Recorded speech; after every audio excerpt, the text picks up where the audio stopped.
Hello, and welcome to the Blockchain Noise Podcast. Today we'll be reading the Polymath Whitepaper. To download the whitepaper and follow along, head over to blockchainnoise.com/polymath. That's blockchainnoise.com/polymath. If you'd like to know when we release a new episode of the podcast and have a say in what projects we cover in future episodes, please join our Telegram community at blockchainnoise.com/telegram. That's blockchainnoise.com/telegram. Polymath, the securities token platform. Written by Trevor Kaverko and Chris Hauser.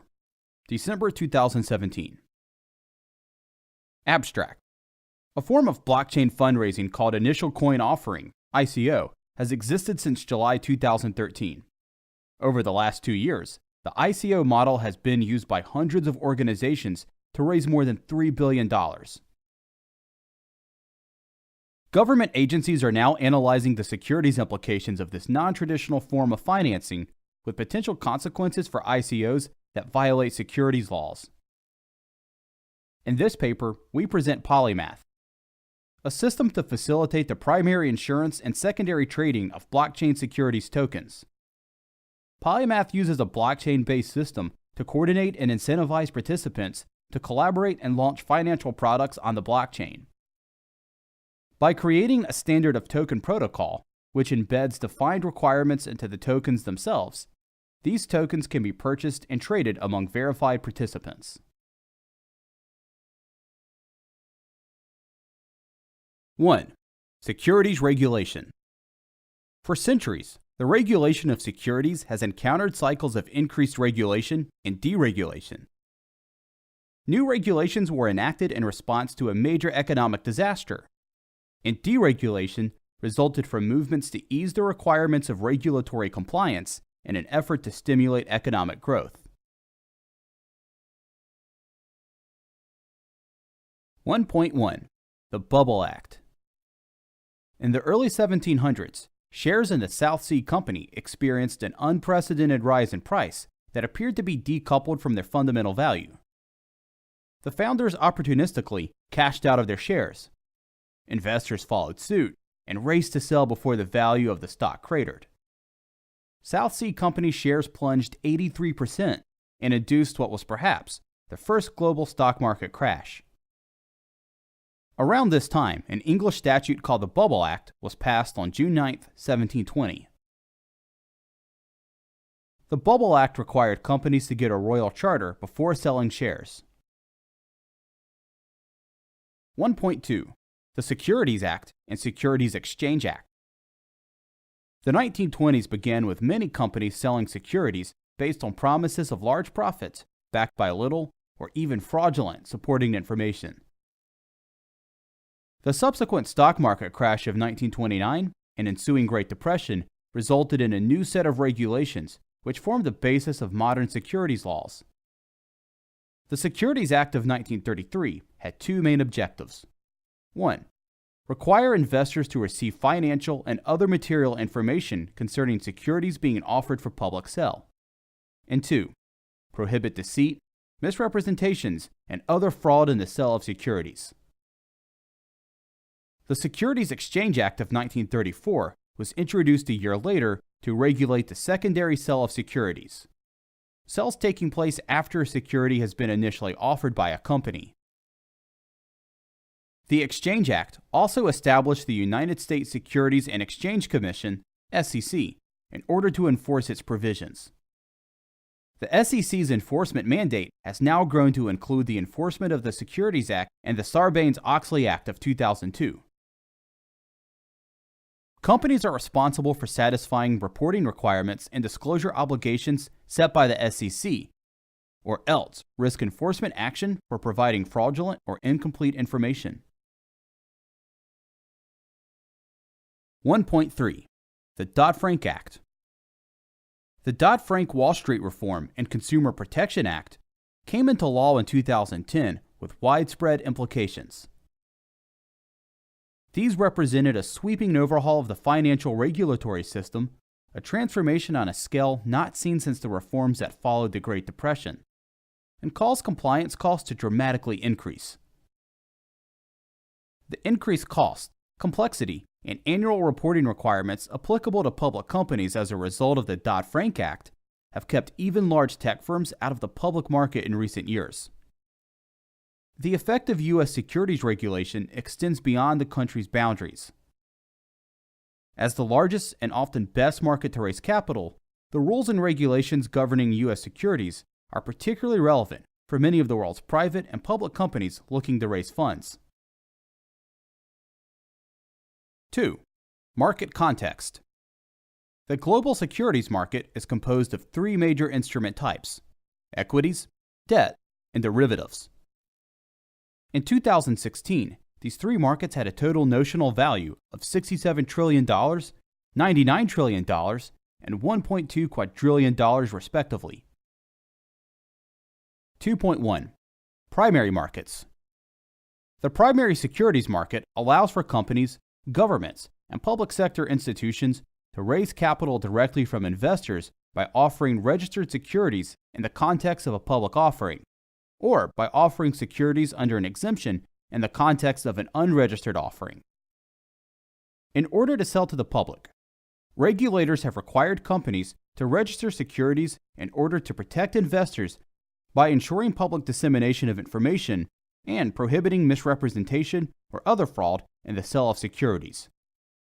Should a private company decide to go public, capital can be raised through registered offerings. This is typically done via a process known as underwriting, where an investment bank or syndicate of securities dealers determines the price of the security that investors are willing to accept, bears the risk of selling the security to the public, and profits from the spread. Follow-on offerings allow companies to raise additional funds by issuing more securities. Companies with a combined year-end market cap of $800 billion went public by way of initial public offering, IPO, in 2016 alone. Costs related to the insurance of securities, including those related to regulatory compliance, are substantial. They typically range from 5% to 10% of the amount raised. 2.2. Secondary markets. Previously issued securities are bought and sold in the secondary market. These securities include equity shares, debt, and other exotic instruments. Secondary exchanges, such as the New York Stock Exchange, provide centralized, highly liquid secondary markets for trading securities. Other secondary markets exist over the counter, where the owner of the security must manually contact and trade with a registered broker-dealer. The cost of transacting on secondary markets vary widely, ranging from 0.25% to 3% of the total trade amount. In 2016, global equity trading on all online order books totaled $84 trillion, and bond trading totaled $16 trillion.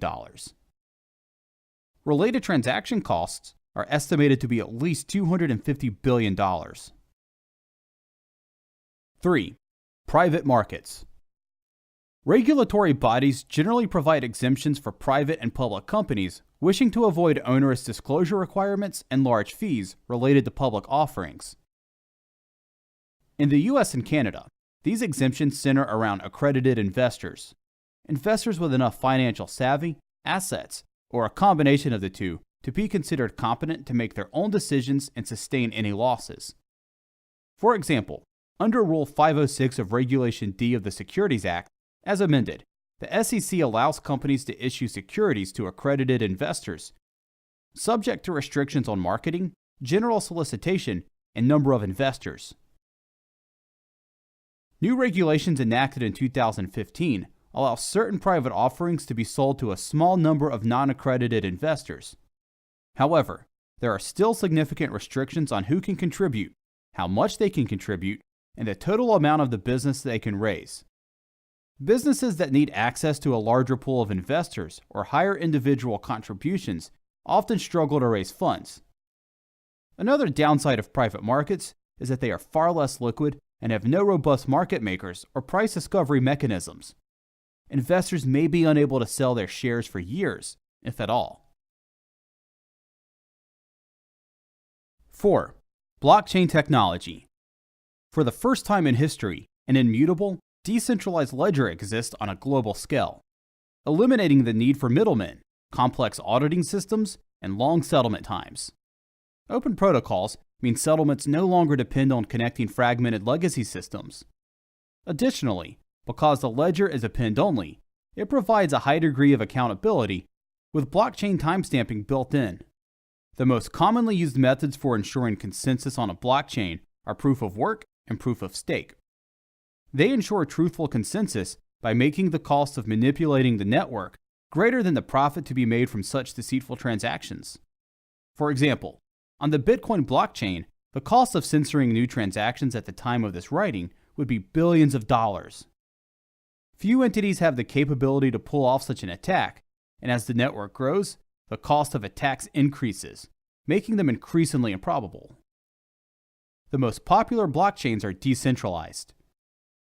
Transactions are algorithmic, and the security of the network is maintained by thousands of independent nodes.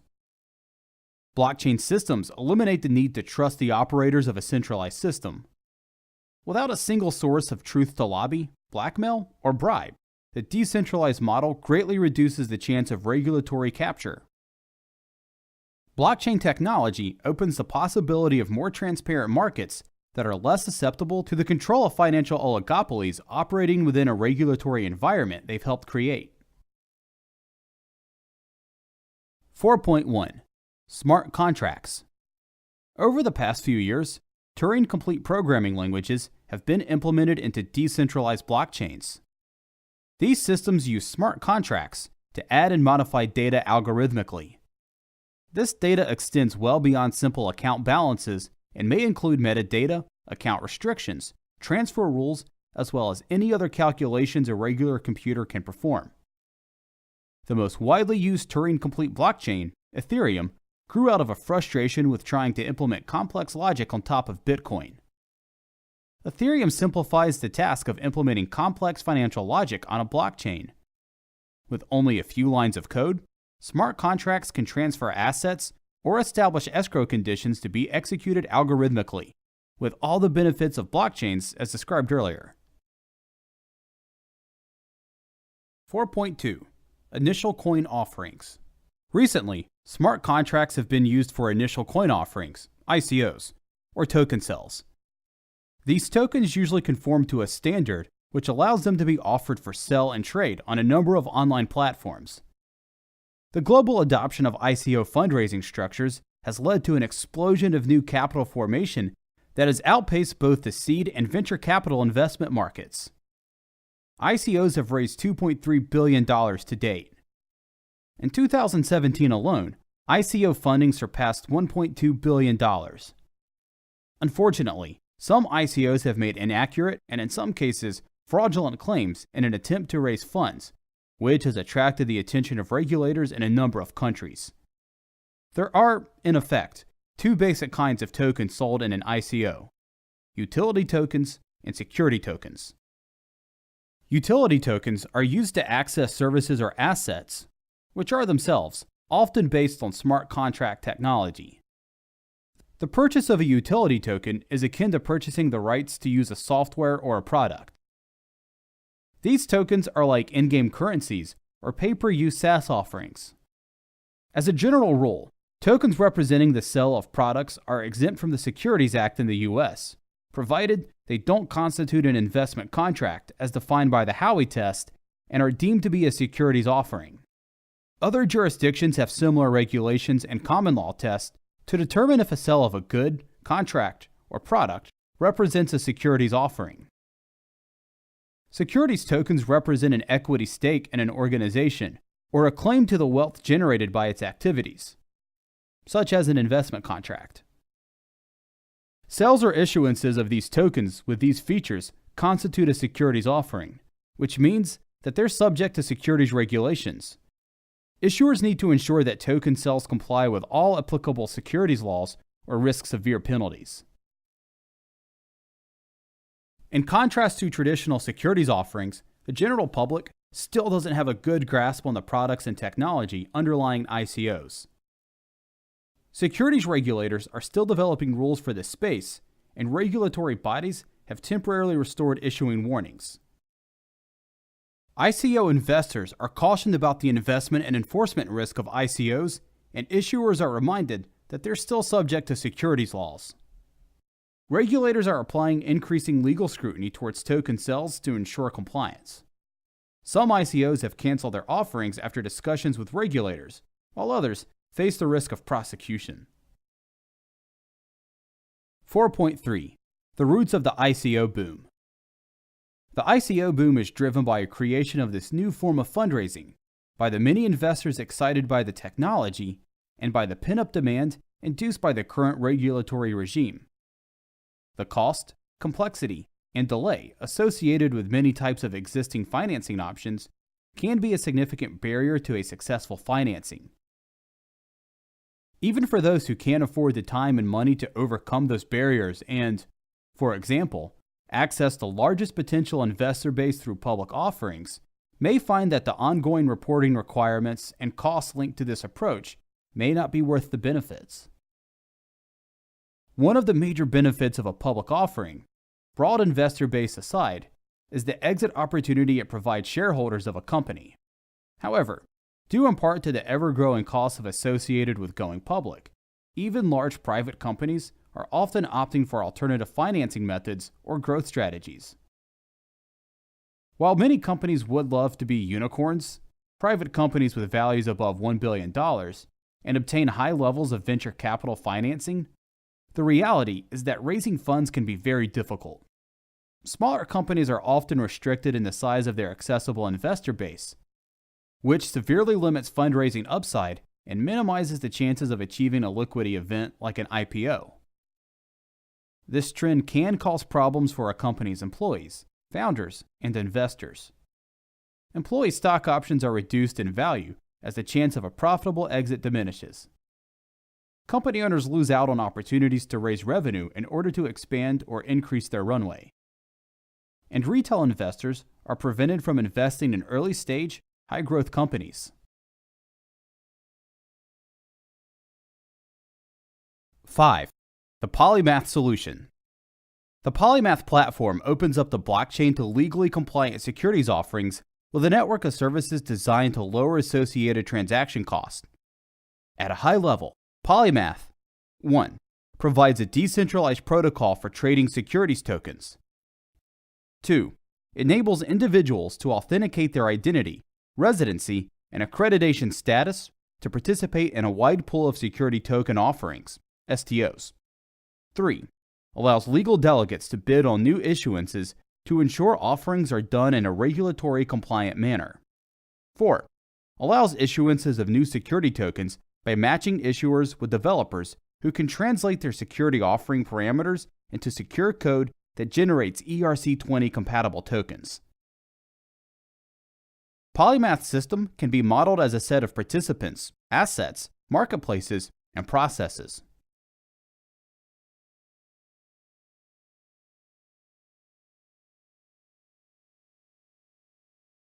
(5.1) Participants. Investors. Individual consumers or institutions wishing to purchase or trade security tokens. Issuers. Entities that wish to sell security tokens. Local delegates. Delegates place bids, including proposals with enforceable on-chain restrictions. Delegates can also act as representatives off-chain to help guide issuers through the compliance process. KYC providers. In order to participate in the system, Ethereum addresses need to be matched with individuals. These individuals may also wish to be accredited in their jurisdiction in order to remove investment restrictions. A KYC, Know Your Customer provider, validates the real identities of the participants and performs due diligence to accreditate them. Developers. Software engineers who create or review initial offering contracts for security tokens. 5.2. Assets. Polytokens. The core utility tokens that power the Polymath system. A polytoken is a standard ERC20 token. Polymath chain code. At the heart of the Polymath platform are a set of smart contracts. These serve to coordinate interactions between the participants. Polymath smart contracts are deployed on Ethereum, but could be linked to other platforms.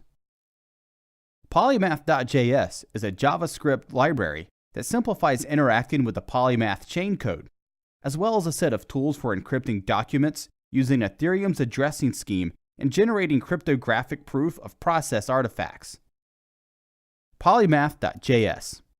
Polymath.js is a JavaScript library that simplifies interacting with the Polymath chain code, as well as a set of tools for encrypting documents using Ethereum's addressing scheme and generating cryptographic proof of process artifacts.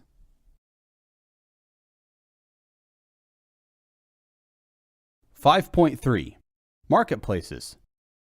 All amounts in the marketplace are denominated in Poly, and the management of escrowing and releasing fees is performed by a Polymath smart contract. This section provides an overview of each marketplace. KYC Provider Marketplace. This marketplace matches up individuals with KYC providers who offer validation and accreditation services in their jurisdictions. KYC providers post the cost to use their services. Legal Delegate Marketplace. All securities must go through the legal delegate process. Legal delegates help issuers complete this process and sign off on an issuance. For each new potential security token, delegates bid on the cost of helping that issuer through the process. The platform assumes no knowledge about the delegates, and it's up to the issuer to do their own due diligence about the legal delegate's claims and credentials. Given the nature of the transparent blockchain, third parties will be able to track the number of issuances done by a particular delegate. This added information should help issuers decide which delegate to use. Delegates are also required to go through KYC validation. Developer Marketplace.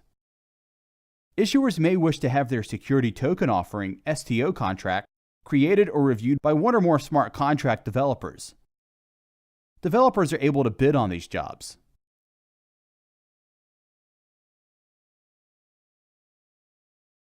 .4 Processes. At its core, the Polymath system is a collection of processes for managing the interactions between participants. This section outlines how securities are planned to be issued on the Polymath platform, how Polymath provides a framework for legal delegates and service providers to ensure regulatory compliance in jurisdictions worldwide, and how the Polymath platform can help issuers through this complex legal process while aiming to improve the security, auditability, and accountability of the securities market. In order to illustrate this process, in the next few sections, we'll walk through the primary processes we intend to implement in the Polymath system from the point of view of several hypothetical participants.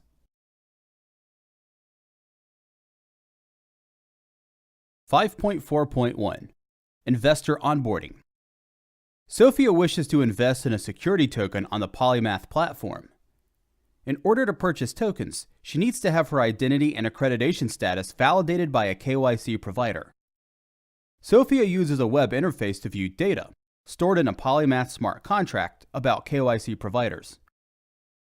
Sophia lives in Brazil, so she begins by limiting her search to only those providers who offer KYC services in her country. To review providers, she sorts them by cost and by the number of identities they have successfully validated.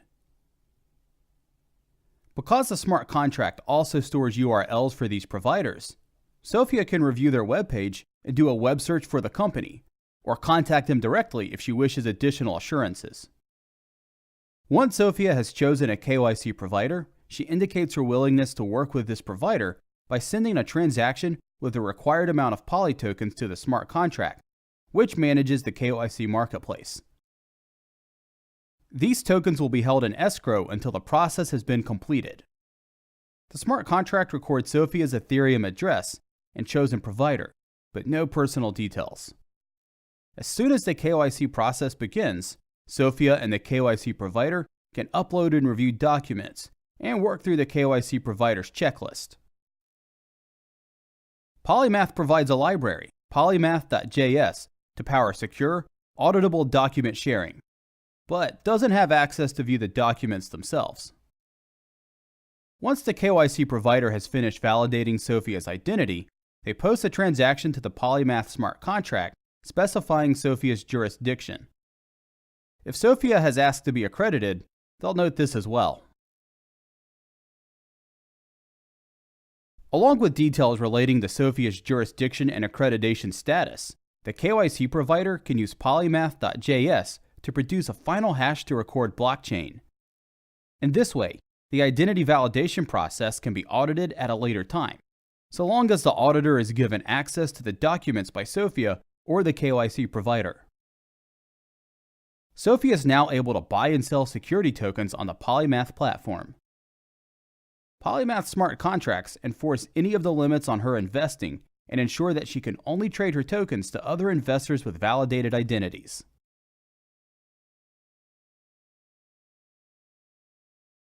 (5.4.2) An issuer launches a security token. Acme Corporation wishes to sell security tokens to raise capital for their venture. They begin with an Ethereum transaction to propose a new security token. Acme's name, ticker, and other public information is stored on the chain. Should it choose to do so, Acme can use a multiple signature digital wallet for all of its transactions to make sure that the correct number of officers are signing. From a technical standpoint, the issuer starts this process by making a call to the Polymath Create New Security Token function, specifying the desired security token details. Their new S20 standard security token is instantly created and stored in a registrar contract on the Ethereum blockchain. The total supply is owned by the issuer and non-transferable until the legal delegate has signed off and approved the token for issuance. At this point, any legal delegates on the Polymath platform are notified of this proposed issuance in real time using the event logging functionality built into Ethereum. They're able to propose legal details for this offering as well as the legal delegate's bounty. Acme Corporation reviews these bid details and ensures that enough poly is sent to the security token contract to cover the cost of the chosen bid. Then Acme and the legal delegate work together through the compliance process. Polymath provides a web interface for sharing documents in a structured way and generating a Merkle hash trees for document. Acme can choose which of these documents they share with the public. This allows Polymath to get the same level of longevity of digital documents in a faster, easier, and more secure format than previously possible, i.e., if a security token offering is questioned or audited, the legal delegate can provide documents that are cryptographically signed and timestamped on the blockchain and can explain the process which was taken. Once all the steps of the compliance process have been completed and verified by the legal delegate, the delegate will set the investor requirements for this security token offering. The investor requirements will limit who can hold tokens to residents of certain jurisdictions and/or set limits on how much can be raised to non-accredited investors. At this stage of the issuance process, a bounty is assigned to the legal delegate, but locked until successful issuance. Note that the cash STO is its own smart contract. This contract ensures that all security tokens related to the contract are traded in accordance with any rules that result from the compliance process. These contracts use the KYC registry contract as an authority on identity/address pairs. This allows investors to participate in multiple offerings without going through the KYC process multiple times and tracks the investor's limitations.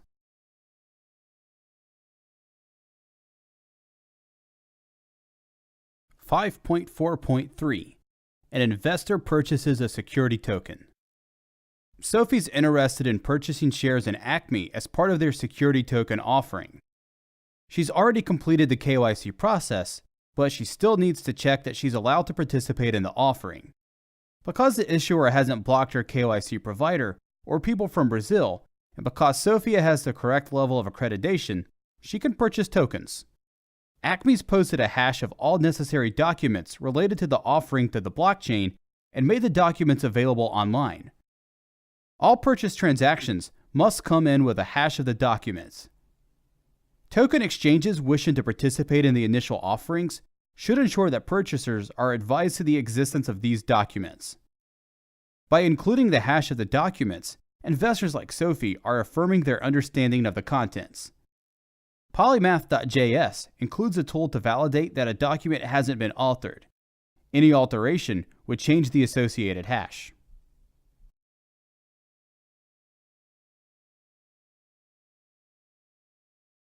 5.4.4. A security token offering contract is created.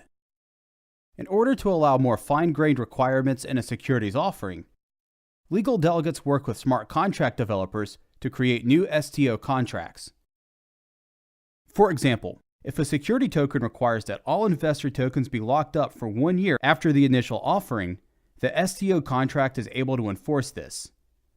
STO contracts allow the legal delegate to have control over the offering while reducing time and cost to market by reusing existing contracts that have already undergone security audits and have been used without issue by others. Developers who create STO contracts on Polymath will receive a payout from the issuers. Additionally, because there's a record on the blockchain of previous STOs the contract has been used for, there's an incentive to build reputation for associated contract developers. The legal delegate is able to approve the security token for initial offering by calling the asset STO function with a contract address, start time, and end date of the offering. The issuer also has the discretion to execute independent reviews of the STO contract, and once satisfied, can transfer the security tokens they owe to the STO contract, making them available for sale after the start time.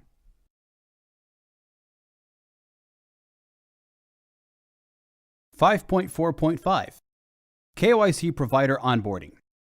A KYC provider can join the Polymath network by calling the new provider function with their desired fee per verification and a URL that points to a page explaining their services for Polymath users.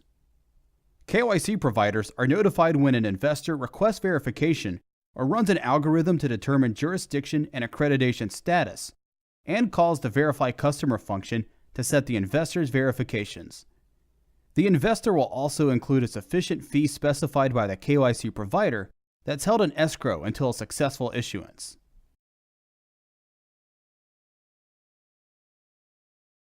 (5.4.6) Legal delegate onboarding. In order to join the Polymath platform, a legal delegate sends a transaction with their base poly fee and details about their company.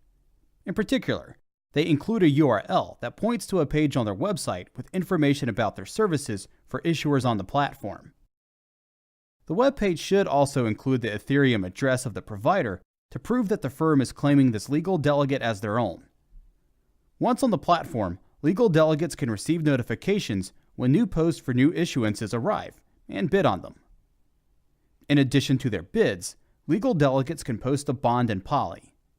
This bond indicates to the issuer that the legal delegate is willing to ensure the quality of their work up to some limit. The legal delegate would set an amount of Poly, how long the bond would be in force, and a burn threshold. In order to destroy the legal delegate's bond, a percentage of the total security tokens greater than this threshold would have to vote to burn the delegate's tokens. If the votes to burn exceed the threshold within the bond period, all Poly tokens in the bond are destroyed. If not, the Poly is moved back into the delegate's main account and can be used for any other purpose. As the security token holders have no built-in incentive to burn the delegate's Poly, and would have to take positive steps to do so, it's expected that voting to burn would only happen if fraudulent activity made token holders to want to strip the delegates of their bond.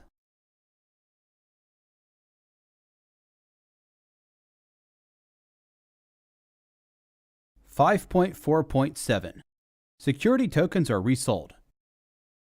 Sophie's ready to retire and wishes to sell her Acme tokens. Polymath is an open protocol, meaning Sophie can visit any supporting exchange to sell her tokens.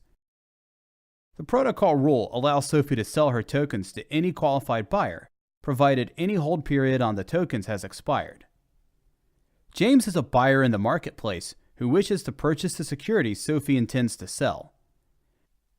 In order to enable the transfer of these security tokens to James, the Polymath platform exposes a public interface for any exchange to validate James's accreditation and jurisdiction status based on his public Ethereum address.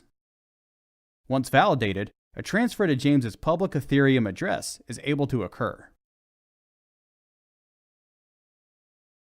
5.4.8 How token transfers are restricted to verified users.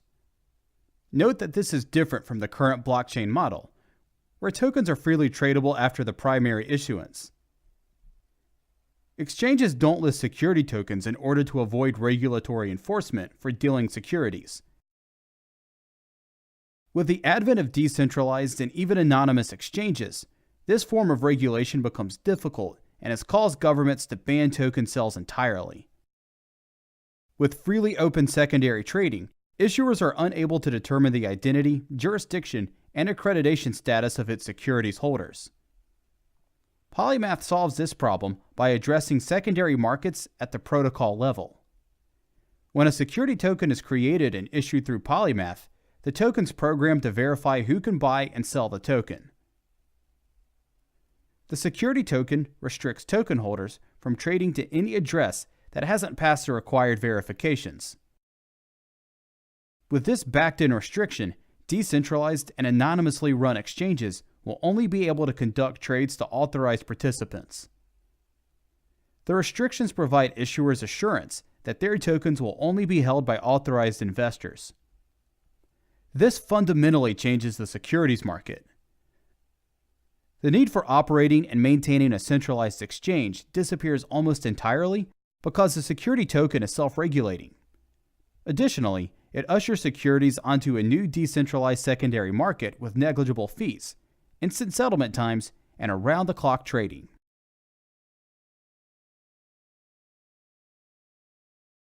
Six, security, scalability, and auditability. The document audit trail and data from the security token creation and compliance processes are uploaded to the transparent and fully auditable Ethereum blockchain. Compared with current centralized and vulnerable storage systems for securities offerings, such as the SEC's Edgar database, Polymath prevents high-profile hacks from occurring by isolating the storage of each security offering. This all-digital approach allows for a much more efficient and scalable system, which is important, given that the Edgar system is currently processing 50 million document requests and more than 1.7 million electronic filings per year. Polymath allows for records related to the security in questions to be validated, without having to validate all other blockchain data that's unrelated, thus reducing the validation from hundreds of gigabytes of data to a fraction of the amount.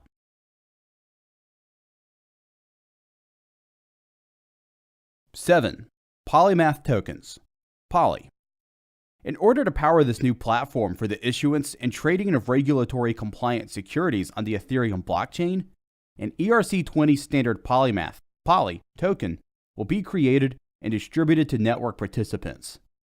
1 billion Poly tokens will be minted, and no additional Poly tokens will ever be minted after that. Poly tokens are the underlying economic unit of the Polymath marketplace. Poly token allows value created in the system to be captured by the system itself. Just as almost all countries have their own currency, requiring these transactions to be in Poly sets up incentives to remain in the system. If all transactions were in Ether, the native currency of Ethereum, then participants wouldn't be storing value in the Polymath platform. By requiring that people hold and transact in Poly, participants become claim holders on the system, which should generate the same forces of incentivization that have helped ecosystems like Ethereum and many so-called altcoins explode into active and diverse communities. Meanwhile, systems without their own native coin with a pegged coin, such as Mastercoin, have struggled to develop growing or even sustainable communities or all-important network effects. In the following sections, we describe how Poly tokens are used throughout the platform.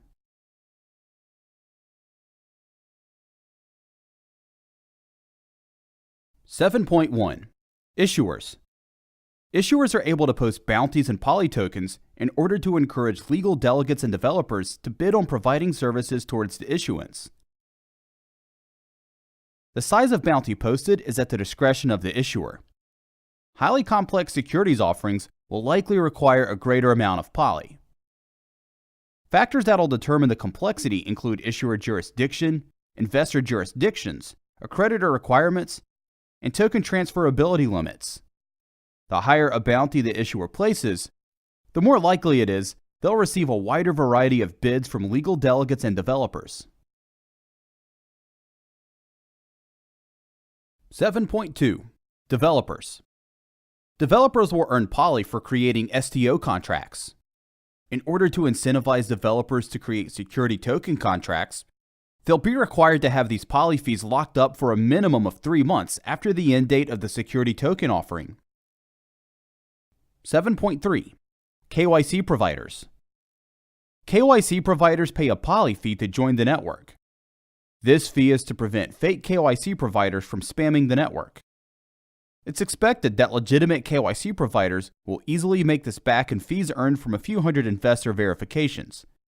Furthermore, they can specify a fee to be paid by each investor requesting verification, and it's expected that legitimate KYC providers will easily recoup their initial capital cost of joining the platform, potentially even after a single successful issuance. 7.4. Investors.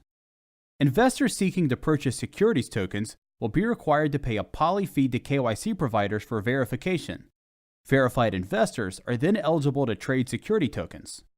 Additionally, they may be required to purchase security tokens using Poly, but this is left up to the issuer to enforce. 7.5. Legal delegates.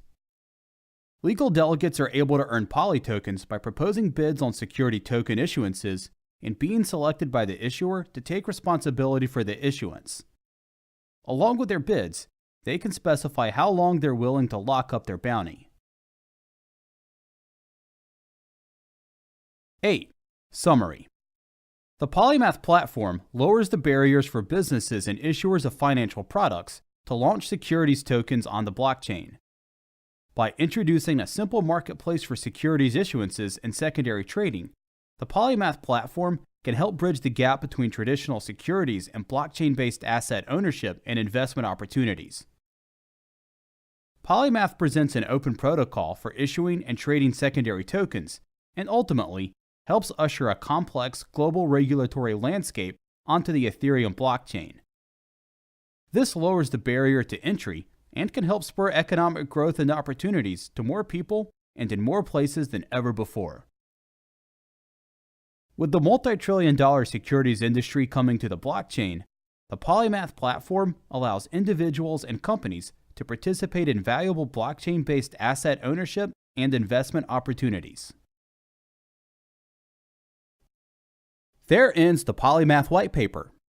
Thank you so much for tuning in. If you enjoyed this episode, make sure you join our Telegram community, where you can have a say in what projects we cover in future episodes. Head on over to blockchainnoise.com/Telegram.